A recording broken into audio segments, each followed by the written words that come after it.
Good afternoon. My name is Thomas Martin and I am the tutor for Sewell Elementary's after school program. Today I'm here to talk to you guys about puzzles.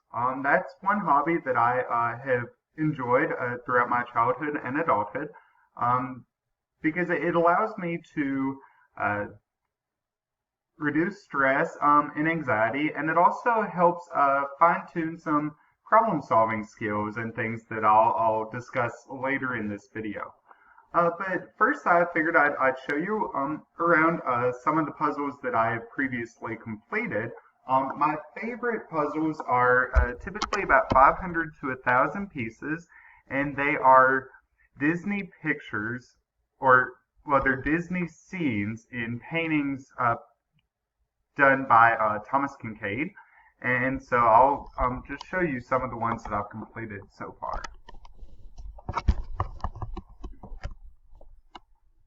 One here we have Sleeping Beauty, The Jungle Book, The Princess and the Frog,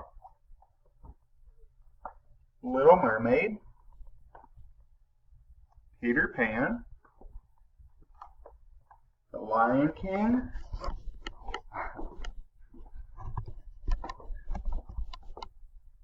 Beauty and the Beast, Cinderella, Snow White. Okay, so those are just a few that I've completed over the past couple years. So basically, to begin, how I approach a puzzle is first I will dump out all of the contents, all of the puzzle pieces from the box or the plastic bag. This puzzle in particular comes with 4 different puzzle pieces. I'm currently working on the Pocahontas puzzle right here. Okay, so this is how I begin with completing puzzles. This particular puzzle has 500 pieces. That's quite a few. So my approach is to narrow down that number so that I'm working with fewer pieces. So the first thing that I do is I turn all of the pieces face up. So the picture side will be turned up and the cardboard piece is on the ground so that I can see what I'm working with. Then I separate all of these side pieces or edge pieces, whichever you would like to call them. This is a side piece, so it has a straight edge. You can see it doesn't connect to anything, so that is how we know that it is the outlying piece. What I do with that is then I separate all of those. I then reference the picture right here, and I start placing some of those pieces according to the colors displayed in various areas. Once I've got all of that outlined, then I do pretty much the same thing with the inside pieces. I'm starting to sort by colors. If you'll notice with this picture here, a lot of the orange pieces are up towards the top right corner. So I then mirror that in my pieces. So I'm placing a lot of these orange pieces up here on the upper right corner. So that's just one of the other problem-solving strategies that I use when completing puzzles. It is just placing and reducing some of the extra pieces that won't be involved in the upper right corner. So, okay. Next, I'd like to discuss some of the benefits to completing puzzles. So these are known as child development benefits. They aid in the development of certain skills that will help us in adulthood. Okay, the first of those benefits is concentration. So puzzles, depending on the size of your puzzle, it can take an extremely large amount of time. I've had several puzzles take up to about a month or 2 for me to complete. Now I'm not doing it all day, every day, but I do devote a significant amount of time to completing these puzzles. So concentration is aided. What that is, just to give you a definition of concentration, it's one's ability, like your ability to focus on one task for an extended period of time. Now, with concentration, we can improve our concentration ability. Puzzles are one way to do that because you're focusing on one particular task for an extended period of time. Now, with that said, it's important to maintain motivation with this puzzle. That's why I choose Disney and Thomas Kinkade paintings, because I'm motivated to see these tasks throughout to completion. I'm motivated to see the final piece. So you need to ensure that you're motivated to complete the task. Motivation with this concentration will help you to improve your concentration ability and help you to be able to focus on one particular task for an extended period of time. So again, practice makes perfect. Okay, next we have spatial awareness. So what spatial awareness is referring to is just you in relation to other objects in space. So an example of that is spatial relation is the distance between, or an understanding of the distance between myself, my face, and this puzzle box. So the way spatial awareness works with puzzles is that we have an understanding that if the orange leaves are in this upper right hand corner, then we should place the orange leaf pieces in the upper right hand corner of the puzzle. Does that make sense? So it's just an understanding of where those things are at, and is a guiding principle to aid in completing the puzzle. Next we have shape recognition. So these puzzles are not triangles and squares, but they are still shapes. And so we need to have an understanding of how shapes can fit together. So, for example, let's take these two pieces. So this has an indentation right here. So understanding the shape of this piece, you would know that then we would need a piece like this to go inside. So just like that, then now the two become one.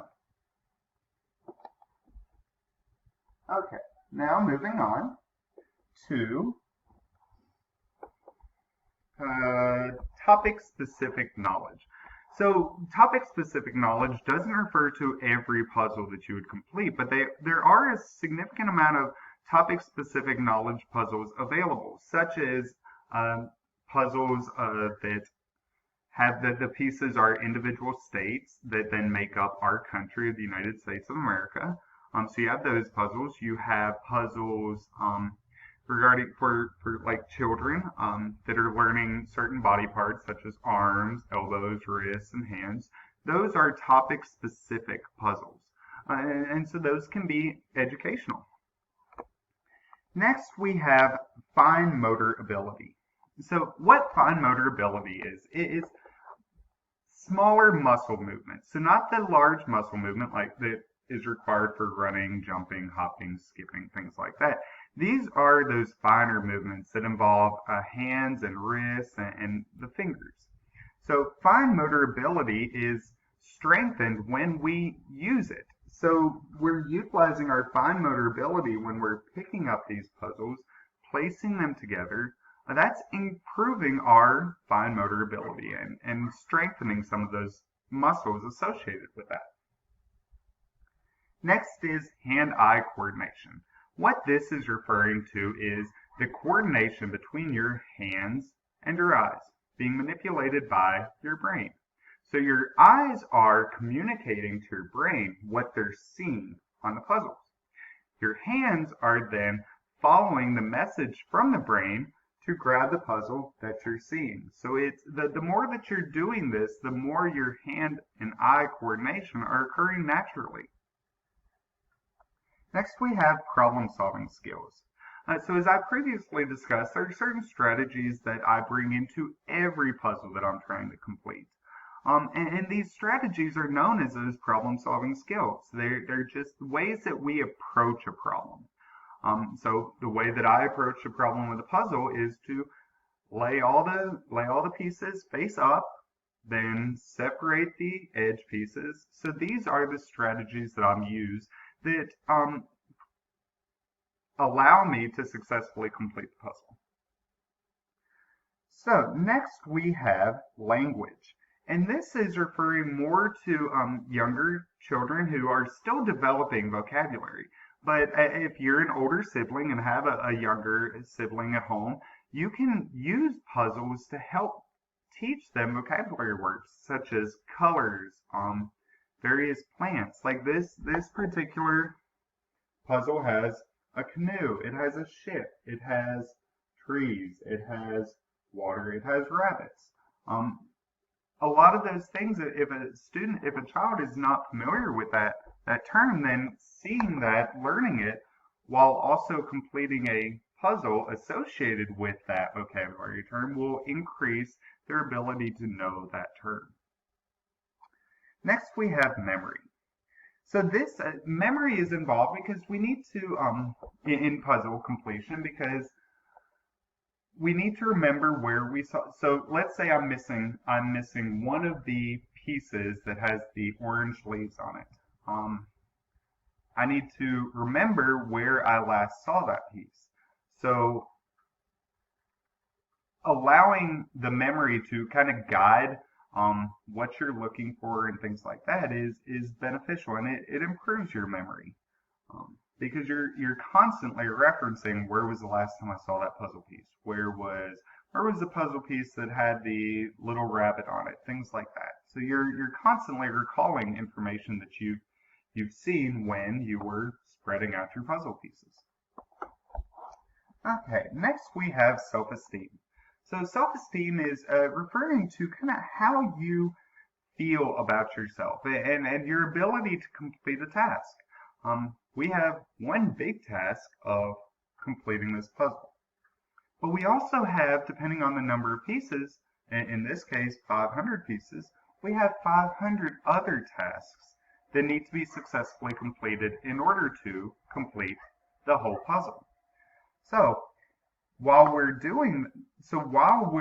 in the process of completing the entire puzzle, we have several monumental problems that we're solving that can also contribute to self-esteem and improve your self-esteem. Next, we have social skills, and this is more for when you're completing a puzzle with somebody else, but it's just referring to the collaboration required to work with someone in order to complete the puzzle. So in this case, you guys can't both put one puzzle piece in without sharing. So you have to learn to take turns and communicate with the person that you're completing the puzzle. Okay.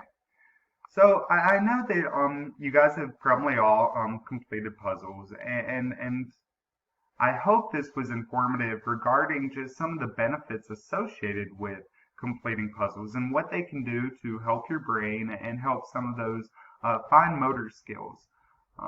I've been completing puzzles for many years, and I enjoy it. It relaxes me. It helps me to calm down after maybe a stressful day, or if I'm stuck inside.